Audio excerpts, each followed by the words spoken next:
There's only so much you can do as an individual. So you need a group.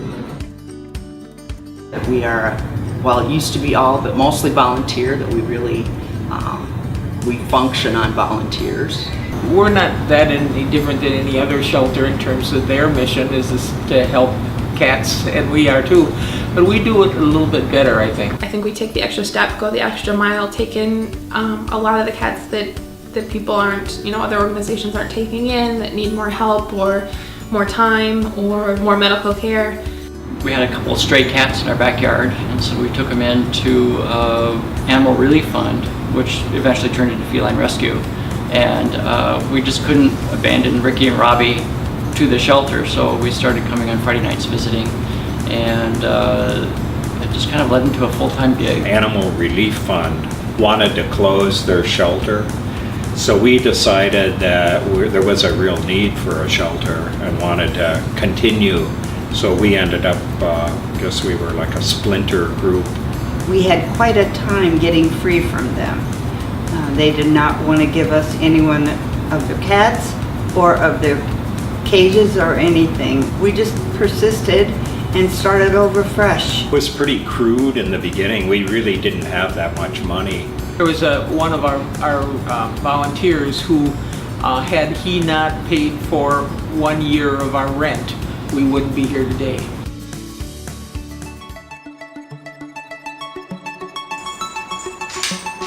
I do the kitten and foster cat photography. Photo sessions like this is basically just a big kitten party, and then just knowing that it helps them get adopted faster is really good. As part of fostering, we do distemper vaccinations. They don't like to sit still. They don't mind the shots so much as they don't like to sit still. The foster has such a great support group because you often get the sick ones, the ones that can't be in the shelter. Right now I am taking care of 3 different litters of kittens, and this is my smallest one. He is being fed every 2 hours, so it's a lot, but it's really rewarding and it's really fun to see them grow. I started fostering after my son moved out for college, so kind of the empty nest syndrome, that's what I did. I filled it with cats. I currently have 2 kittens the same age, Carl and Lenny, and then Alice, and just had her tail amputated. I recently got messaged by Robin, the director of foster, to see if I could take in a kitten to foster. I have a feline leukemia positive friendly household. I adopted a couple of feline leukemia cats last year. So this cat, Willie, has feline leukemia and FIV, and we fell in love with him, and then our cat group also fell in love with him. My first foster was a foster fail, but I'm sure I'll be doing more fostering at some point, and maybe I won't fail at that.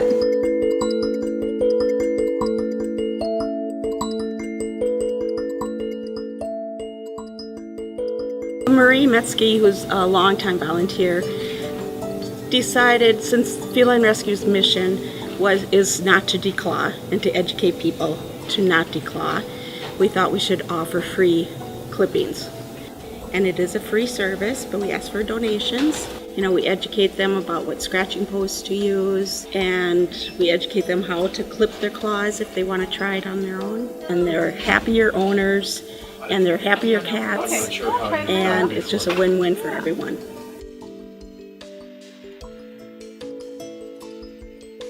Outreach does a whole lot of things with Feline Rescue. We have a spay and neuter program. I think spaying and neutering just to reduce the number of the cats that might end up in the shelter. That's probably my primary focus in my mind anyway. What we do is we help community cats with medical costs and spay and neuter costs, and reach out in any way that we can to help people in the community. We are building outdoor shelters for free roaming community cats, and they're important because outdoor cats don't always have a place to go to stay warm and dry in the Minnesota winters, and these are filled with straw and insulation so they have a safe place to go. So our neighbors across the street had the TNR done through the Humane Society before we met the kittens, and then they started coming into our yard after they were re-released to our neighborhood.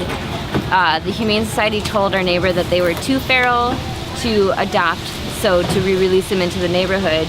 And it took us like 9 months of feeding them twice a day, and they finally started letting us pet them.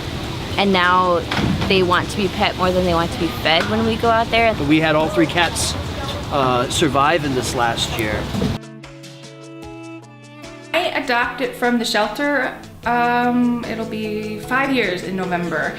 And I just really like the atmosphere in the shelter and how they went through that whole process of really vetting you to make sure that you are going to keep the cat. I'm the lead worker from 6 to 8, where we, as a shelter caregiver, actually cleaning and feeding, watering, and all of that for the cats. I started volunteering with Feline Rescue about 2.5 years ago.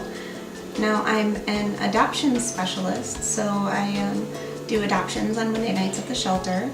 It's pretty rewarding to talk to a person and find out what they are looking for in a cat and what they need for their household, and then suddenly see them make a connection with a particular cat, kind of match them up, you know, with a few cats that sort of fit what they're looking for, and then see that bond form.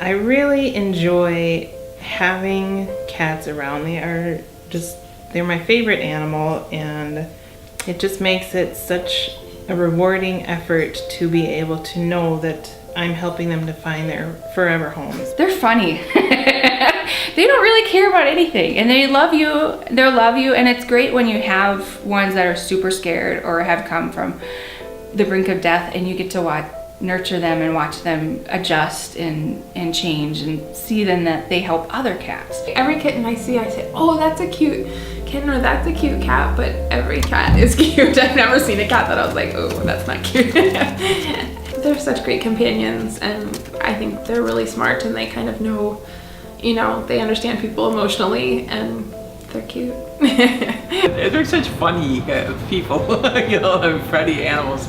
They, you know, they do such goofy things that make you laugh, and they're so comforting. Of course, because I love cats, and I think they deserve to have a safe, peaceful, comfortable life, and I'm willing to put in time to make that happen. I think back the old shelter where we might not adopt 4 cats in a month.